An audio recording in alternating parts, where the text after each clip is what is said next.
Make sure y'all hit that like button and everything else.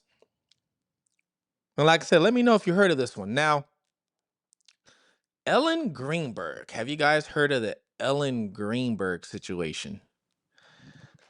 Ellen Greenberg is old, but it's just now popping back up because of the Netflix series. And the Netflix series is what is it called? Death in Apartment 603 or 601, whatever apartment she lived in. All they have what, I think 3 episodes. And I'm not going to lie to you guys. I watched the first I watched the first episode. Then I watched the second episode, but I didn't even get to finish it. I might have turned it off when there was like 5 minutes to go. I didn't even want to bother watching episode 3 of it because of how they were. It almost seemed like they were victim blaming. That's what it felt like they were doing to me. Like they were blaming it on her and her mental health the whole time. That's kind of what it made me feel like. Like they would give you like bits of her fiance and things like that, but they were not getting deep into it like I did on my video. Um, if you guys aren't familiar with Ellen Greenberg, it was what, 2011. Ellen Greenberg was found in her apartment building by her at that time fiance, Sam. Um, when he found her, she was in the kitchen and she was pretty much sitting on the floor against the cabinets, bleeding everywhere. He called 911, and when he called 911, he said he found his fiance on the floor, and then they started asking him what happened. He said he didn't know what happened, and he said there's blood everywhere. I don't know. And then they said, "Well, could you give her, CPR?" And then right when they said that, he paused for a second and goes, oh, there's a big knife sticking out of her chest. She fell on a knife." That was the first thing he said. Now, granted, I have seen the pictures of the scene. Now, I have a Patreon that I just started. The Patreon is actually going to be unedited. Okay, so it's going to be unedited because I have more freedom on Patreon than I do YouTube. So on there, you can go to Patreon, sign up on Patreon. I'll put the link below when I'm done with this, and I'm going to have unedited videos. So I'll be able to show you guys some of these things I talk about that I can't show you on here. Well, I've seen the photos of the scene, and for him to make that comment of, "Oh, she fell on it," like the way she was sitting there in the kitchen on the floor, kind of slumped up against a cabinet, you see her face and you would see right there something sticking out of her. You would see it. It was a big kitchen knife. You would see. So it was like he almost made like he didn't even notice it was there. Um,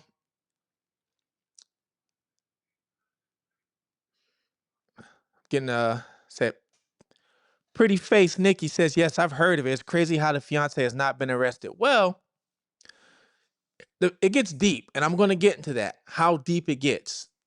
This man's got connections, and I'm going to get deep into that, okay?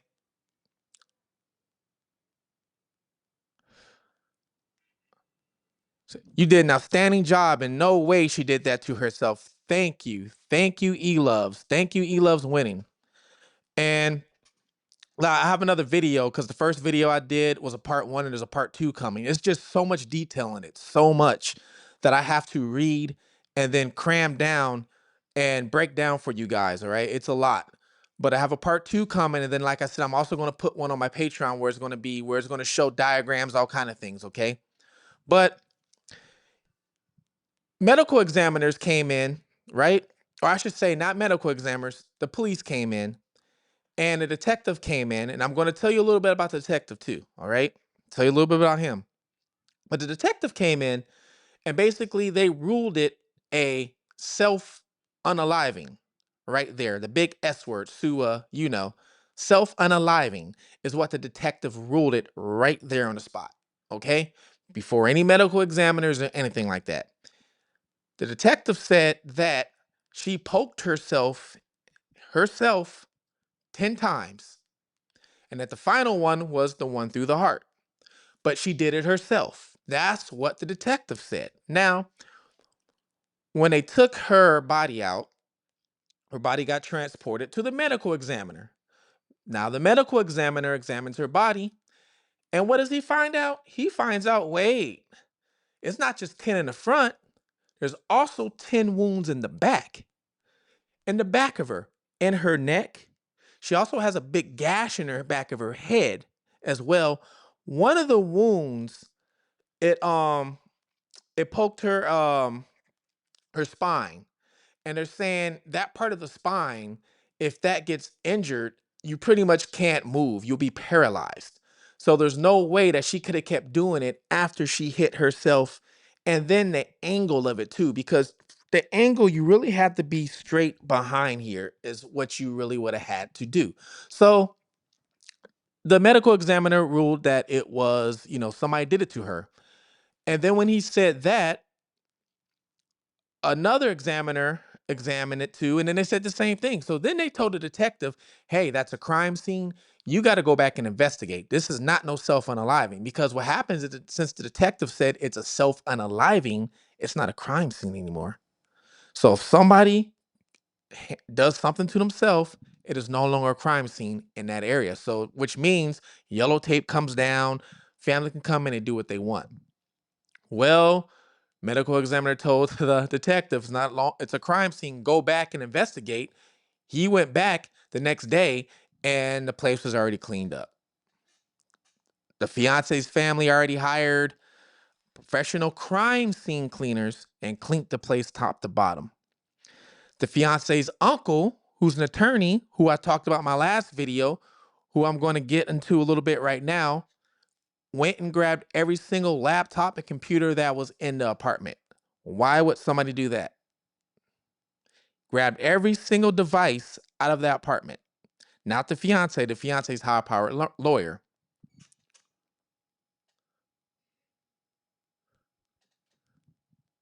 Shan said, "That's crazy. It is crazy. I mean, yeah, very crazy." And some of the points that they're leaning on, why the detective said it was a self-unaliving. Here's one point that he leaned on. When the fiance came back up, and I actually have video footage of this. Some people sent me video footage. They even sent me still shots of him coming through the hallway, because they lived in a condo, apartment, and there was cameras all over in the hallways. So I seen him actually in the hallway, walking through the hallway. Okay, I've seen it. And I'm going to get into something else that happened in that hallway that you really don't see the media talking about as well. Okay. Now, like I said, I didn't see the third episode of the Hulu series because I turned it off. I turned it off. It wasn't doing Ellen justice. I turned it off. But from the first two episodes, they didn't mention the hallway and what else happened in the hallway. Okay.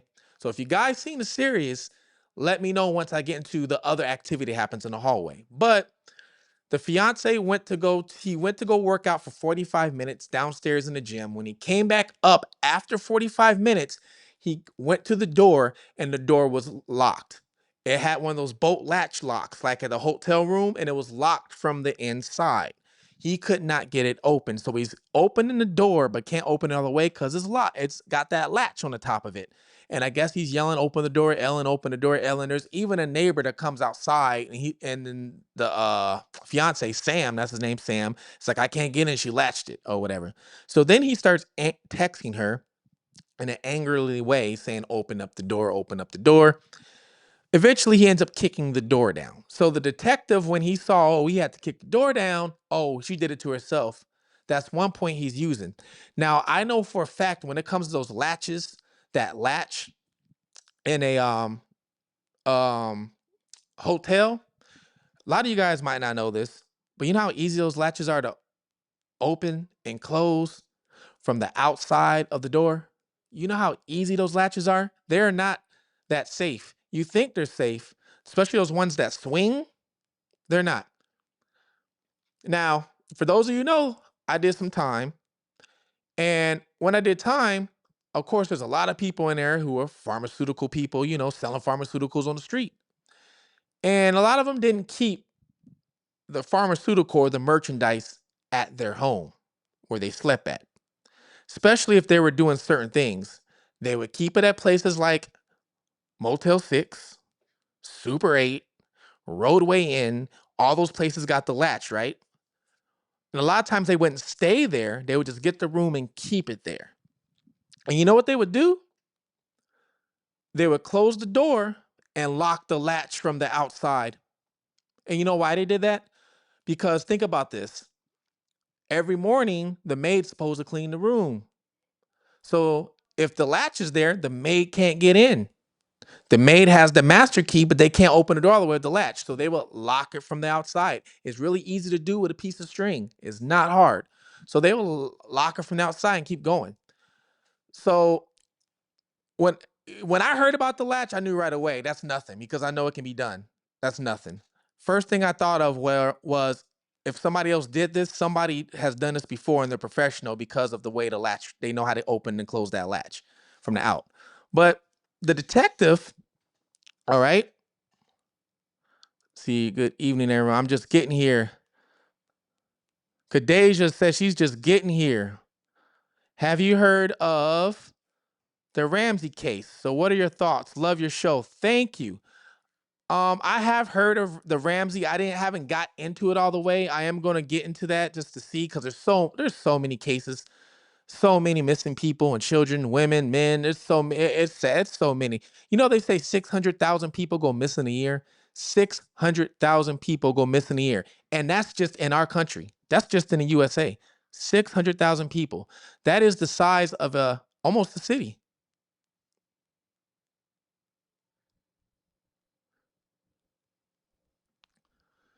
Thanks for letting us know. I'll always move a heavy piece of furniture to the door or use one of those door jam tools whenever I stay somewhere. Yeah, like I said, they're not you can open those. You can um give you a quick example. There was a prince. I can't remember the prince's name. It was a prince of some country or a diplomat or something. In the Middle East. They found him unalive. This was back in I think 2012 or something. I don't remember exactly, but they found him unalive. And when they found him unalive, guess what? The latch was closed from the inside.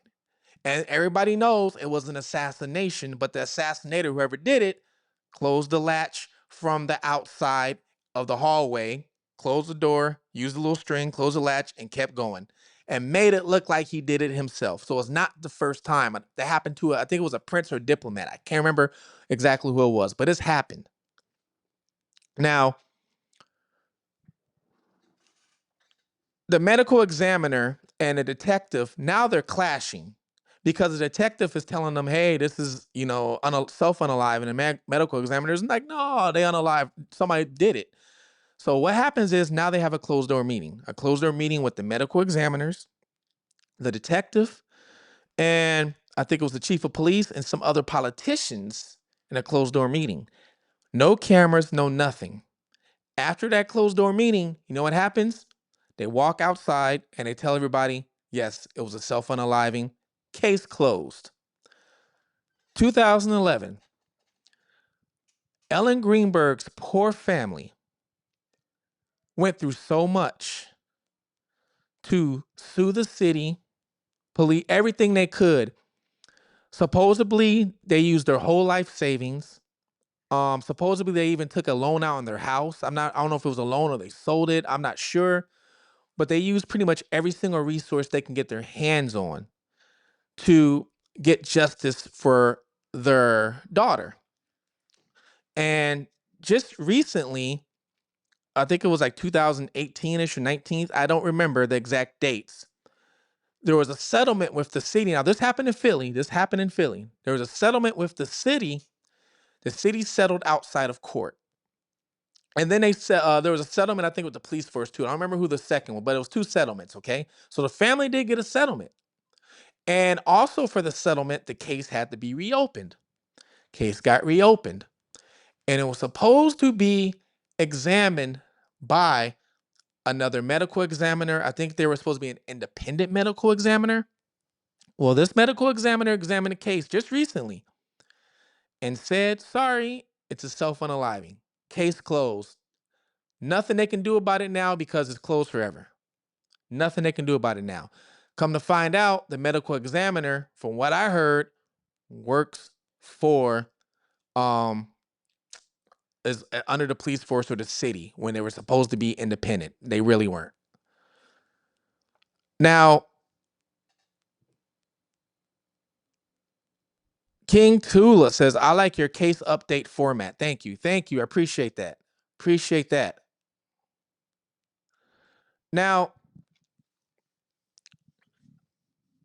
you know, that sucks for the family. They cannot get supposedly justice because it went to the Supreme Court and even Supreme Court said it was self-unaliving.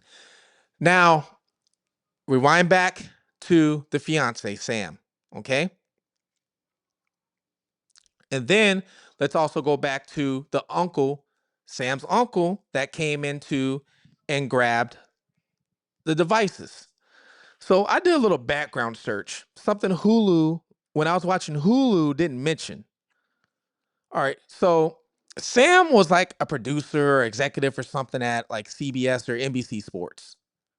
So Sam had actual good job. So he was a producer at NBC Sports. Sam's what was Sam's name? I can't remember his name. Sam Goldberg. That's what it was. So you have Ellen Greenberg and Sam Goldberg. So Sam is the fiance. So Sam Goldberg, right? He was an executive producer or something like that over at NBC Sports at that time. So when I heard that, I started getting bells on my head. Like, hold on, the fiance actually had a great job. It's not saying people with great jobs don't do bad things, right? But he had a great job. Why would he risk something like this? Then I started thinking, wait, he's got this job. Is he connected to anybody? Is there anything going on with him that nobody knows? So then I start, looking at him. Then when I heard Uncle came in and removed devices, the laptops and things like that, it's like interesting. I didn't look into it right away, but but what happened is those devices got turned back into the police. The devices got turned back into the police after the uncle had them. And when the police started looking through the devices, guess what they found on the devices? After the uncle had the devices, they found how to unalive yourself without pain. Supposedly there was Google searches on how to do this without pain. But this was after he came in the house, took all the devices away, right after she was unalived. He did it the same night and then gives them to the police. So anybody who does, I mean, if I was the police and you giving me these devices, I'm going to say you tampering with evidence. I'm sorry, you tampered with evidence. You getting charged and you getting arrested. You going to jail. That's what I'm going to say. I don't know about what you guys would do, but that's what I would do. You tampering with evidence because let something happen in your house to somebody. And then right after that happens, you call one of your people and they come and remove their laptops, devices, and all this type of stuff. Best believe you getting charged. You are getting charged. They're going to say, what? Whoa, hold on. Wait. You did this? Yeah, you getting charged. So, but he didn't. Keep that in mind. I'm going to tell you why.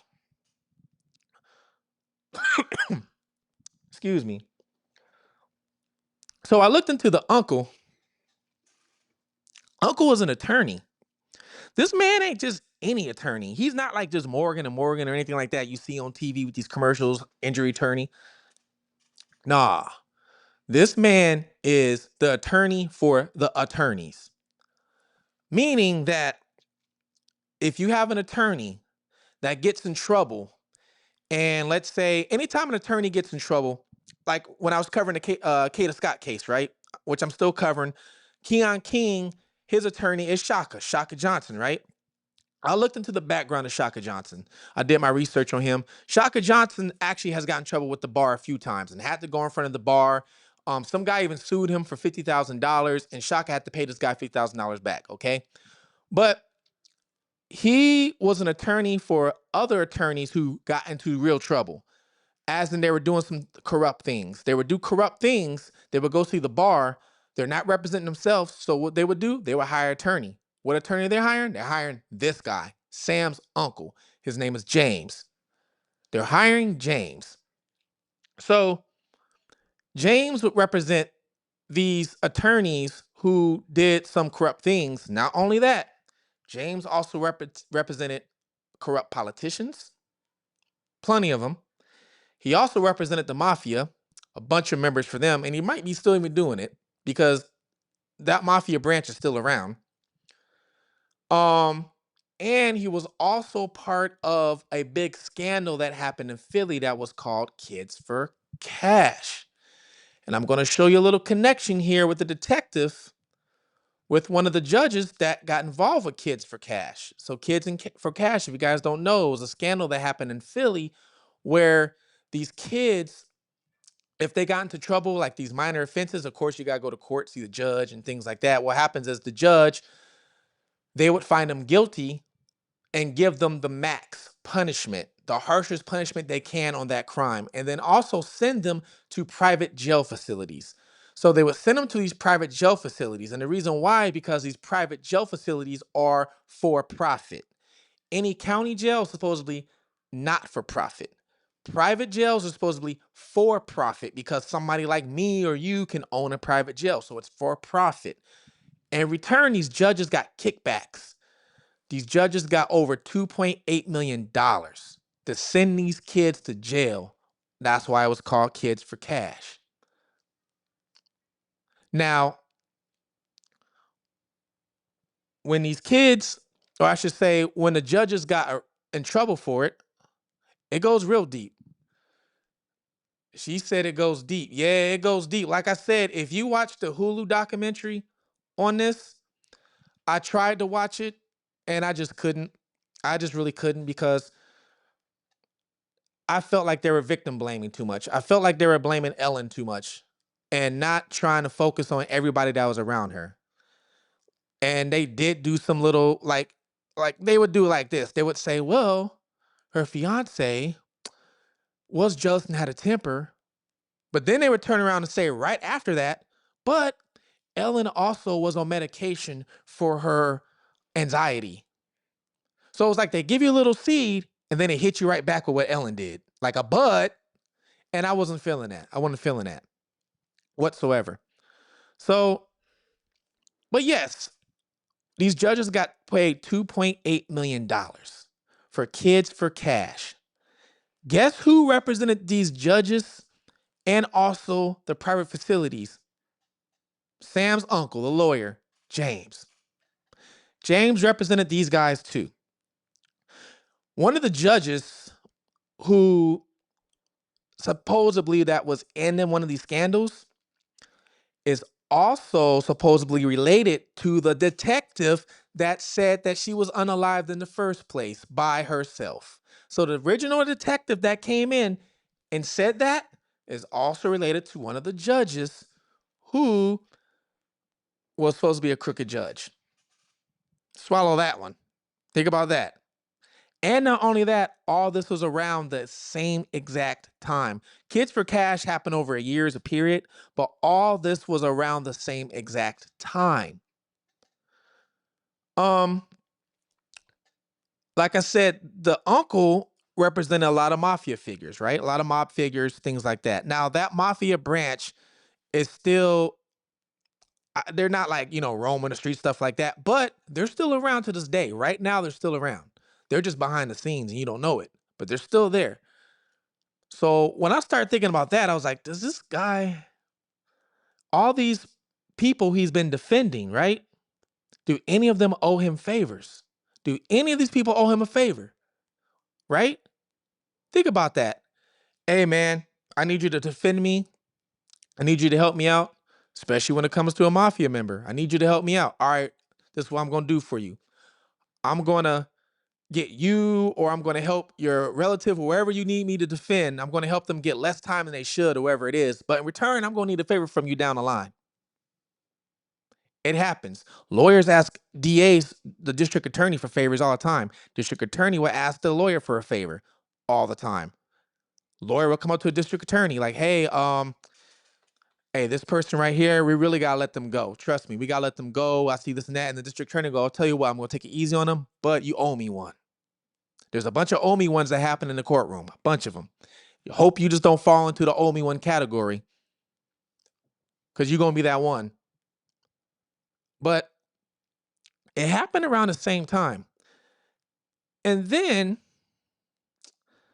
Sam's father, Sam's father had a shredding company. Shredding company. The shredding company was, I believe, it was in Delaware, I think it was. And the company, what they did was they shredded documents. They didn't shred just regular documents, okay? They shredded documents that were not supposed to be seen from other people, politicians, law enforcement, you name it. If you weren't supposed to see it, they were shredding. That's their job. They shredded those documents and they destroyed the documents. That was Sam's father's business. Sam's father and Sam also had relatives that went to the same private school as the Bidens. They had luncheons with the Bidens. Now, I'm not saying the Bidens did it. I'm not saying they did it, but I'm just showing you the high power his family had. They had luncheons with the Bidens. They had golf tournaments, meetings, all this stuff with the Bidens that I'm pretty sure Hulu did not mention. Did not mention. No. And you think think about this. Do you think the news is going to talk about this? Remember, this was what? 2011? Who was the president in 2011? Y'all tell me. Who was the president in 2011? Wasn't that Obama? Wasn't Obama president in 2011? And wasn't his vice president Joe? So when all this happened,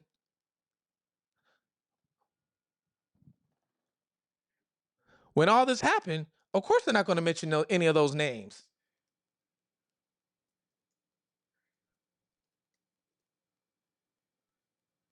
And I had to double check to make sure. Yeah, 2011 was Obama, and his vice president was Joe Biden.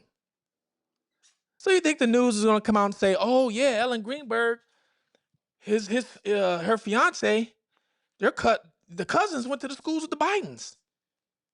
And now, like I said, I'm not saying the Bidens are involved. I'm not saying that whatsoever. So nobody take my words and clip this and stuff like that. Not saying that. Right back. Told you it wouldn't be long.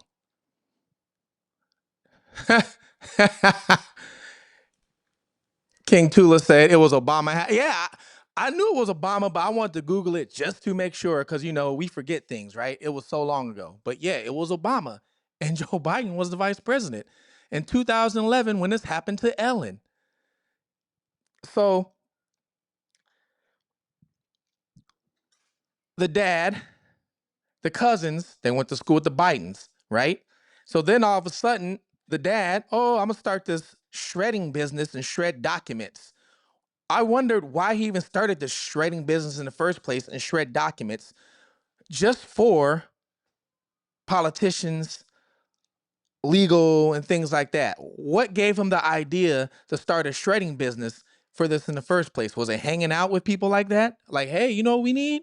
We could really use a person that can shred evidence for us and throw it away. That's what we need. There's nothing like that around here. It makes me wonder, like, what would make you think of start a business like that? And not only that, to start a business like that, but how you even get a connection like that? Like, think about this. If you want to start a business right now, shredding documents, right? You probably could do it. But you want to start a business shredding documents for the White House, the mayor, for documents that shouldn't be seen. How you gonna get that? How you gonna get that contract? What you gonna do? Because first of all, they gotta trust you that you're not gonna, read and save what you're supposed to be shredding. So why even start a business like that in the first place? How? That's very difficult to start. Was it because you already had the connections? Well, obviously. But why? So it makes me wonder.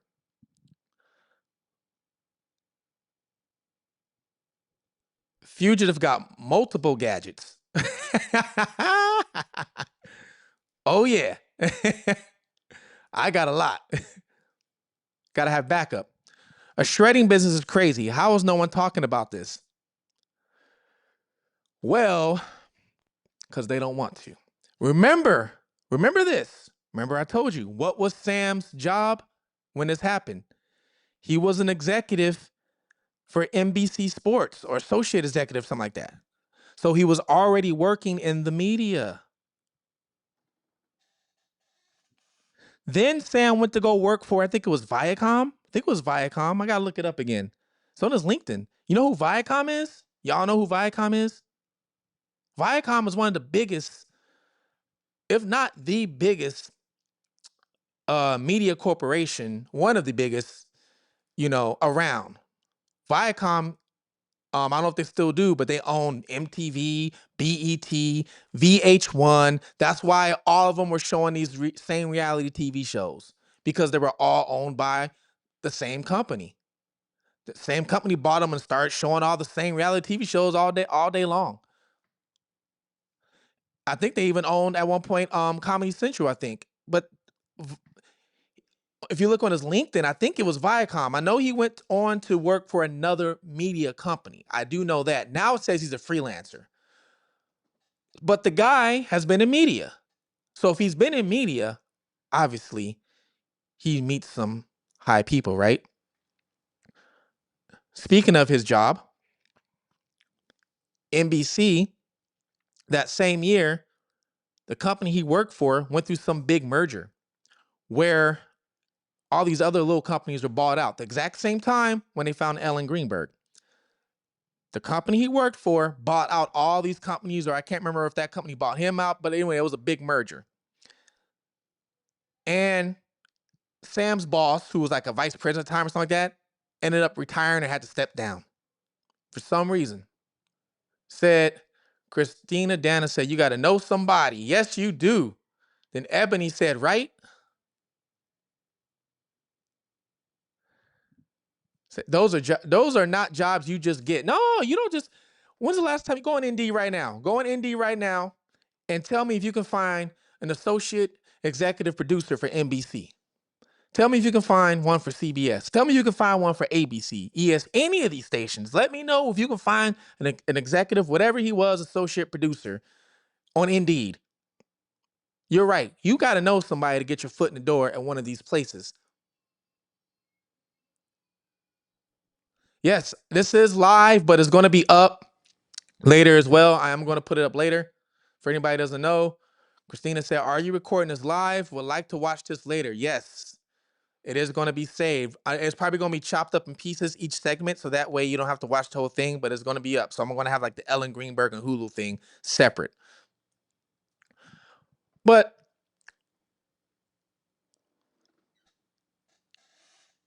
it's crazy. Think about that. It's crazy.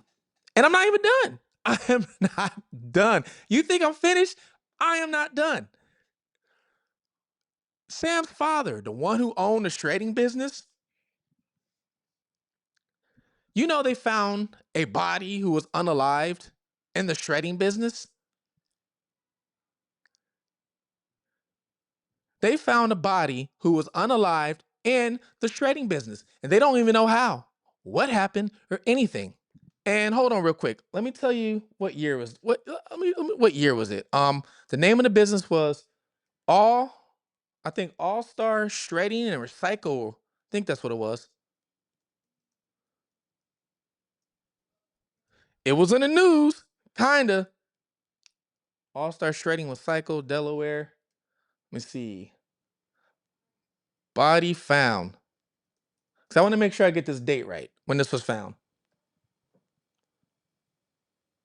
All right. So y'all remember when Ellen Greenberg passed away, right? 2011. 2011 is when they found her and said she unalived herself. She poked herself 20 something times with a big gash in the back of her head. Sam's dad, check this out. A body was discovered at the All Star Shredding and Recycling Facility in Newcastle, Delaware in October 2011. So, in the same year, Your fiance unalives herself by poking herself 20 times in the front and the back. In the same year, your father has this shredding business, which shreds illegal documents and legal, whatever these documents are for these high class people that other people aren't supposed to see. They find the mysterious body just laying in there. The same year. Let's make it make sense, people. Let's make it make sense. The body was found by workers sorting through recyclables at the Newcastle facility. Now, they did say this. The deceased was identified as Eric Jones, a 49-year-old homeless man. So, yes, it's a possibility that a homeless man walked in there and passed away. Possibility. Hey, it could happen, right? Was it really the homeless man? Was it really a Eric Jones? What? Really, though? Makes me wonder. When you got connections this high, you can do anything.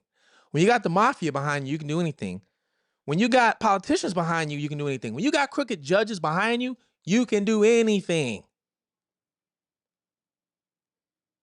So then it says, police launched an investigation into the circumstances of this man. And guess what? Nothing happened after that. Nothing. It went blank. Hasta la vista. It vanished in the thin air. Nobody heard of it since. Nobody got results. It was done. Done. And this man sold All Star Shredding, I believe, right after that. All Star Shredding, Recycle. Let's see if it pops up. I had to really dig deep for that. I don't know if it's going to be on Google. Let's see. Yeah. Oh, yeah.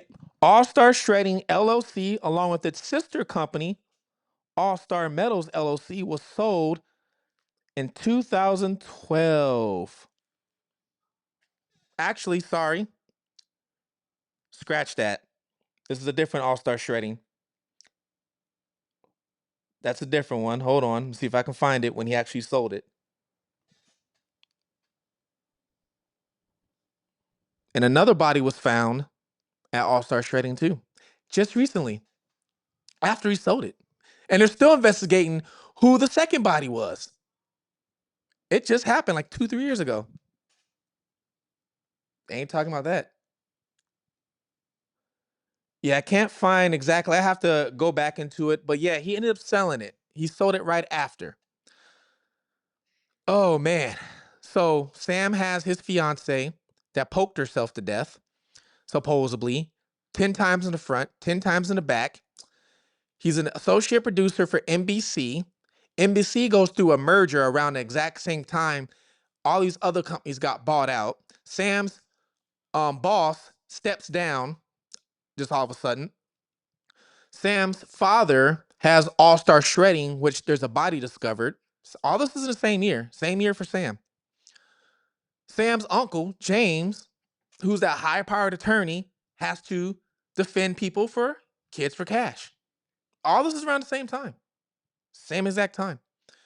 The detective who walked into the building and first said that Ellen unalived herself, some people are saying he's related to one of the judges for Kids for Cash. They have the same name, and the name is not no ordinary name. Matter of fact, y'all let me know if this is an ordinary name. Let me see. Ellen. I can never pronounce the name. I'm going to try my best. Yeah, because it's a name I'm not going to remember at all. I got to always look at it. I act like I can't even pronounce his last name. It's like Shawiskowitz or something. I can't pronounce this guy. I got to look for it later. But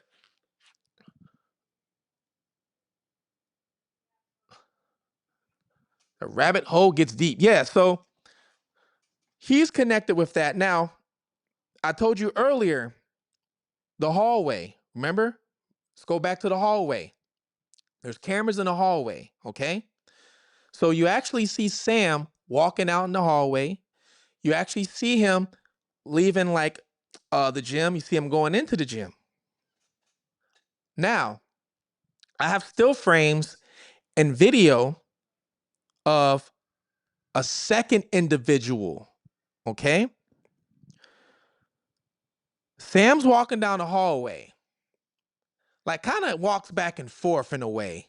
Kind of weird. Like he was supposed to be just going straight to the gym, but if you ask me, it looked kind of odd. Sam goes to the elevator, but before he goes to the elevator, you know what he does? He drops what looks like a key card, drops it on the floor. Now remember, this is an apartment or a condo, it's supposed to be a luxury condo or high rise they live in. So possibly that key card, they can have key cards, right? Probably for the elevator, things like that. He drops what looks like a key card. There's another individual who walks up, who's a male, he's got a jacket on, picks up the key card. He doesn't take the elevator, he takes the stairwell. For some reason, he takes the stairwell, goes up the stairwell, comes back down the stairwell, has like a towel, something wrapped up, like he's trying to conceal something and hide it in his jacket, and walks out.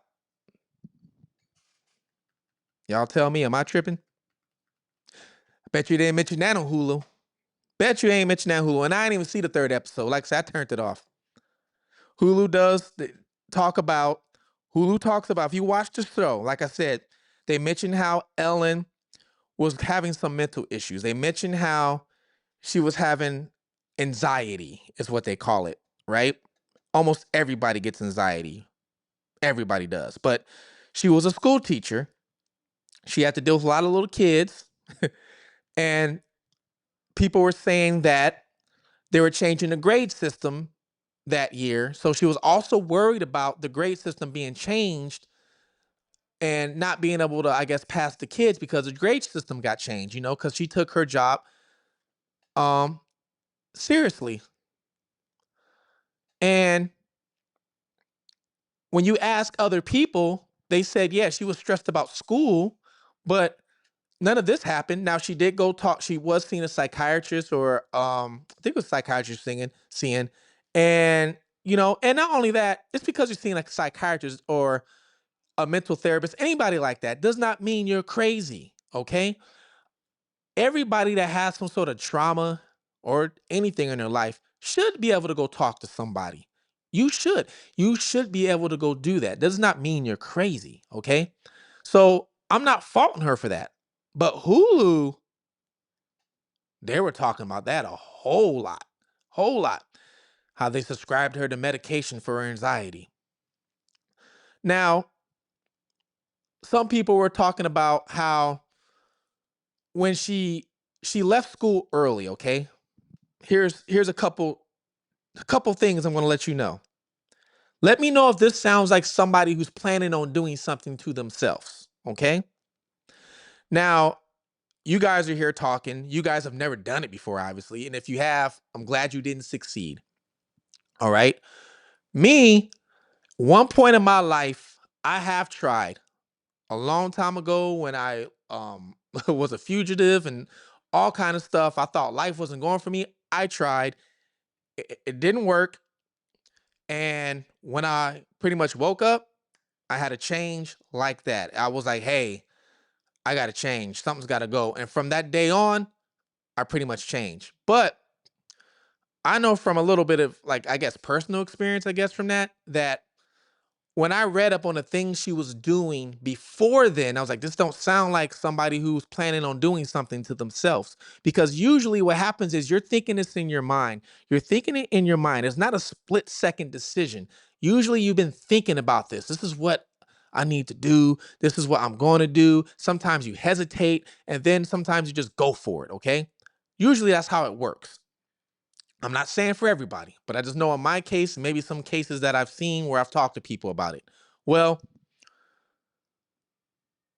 she left school early because it was a snow day. Okay, it was a snow day. She was a school teacher. Snow day, all the kids got to go home early. She left school, stopped at the gas station, filled up her tank with gas.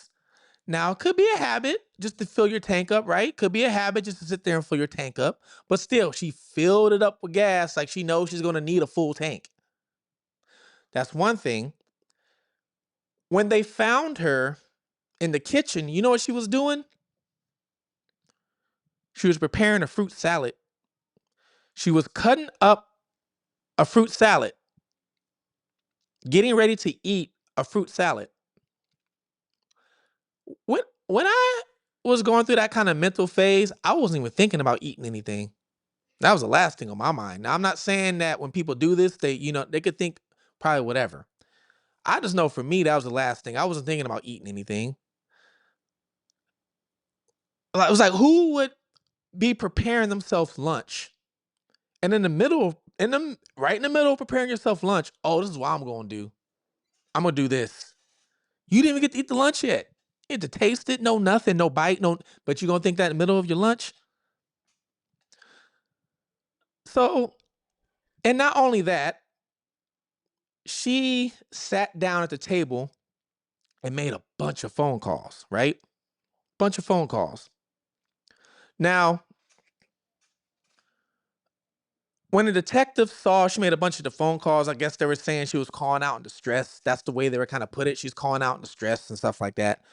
Well, come to find out, she was calling the parents of the kids to make sure they all got home because it was a snow day and the weather was bad. So she was making sure they all got home safely. She's done it before. I was thinking he left for a reason. Yeah, he left to go to the gym.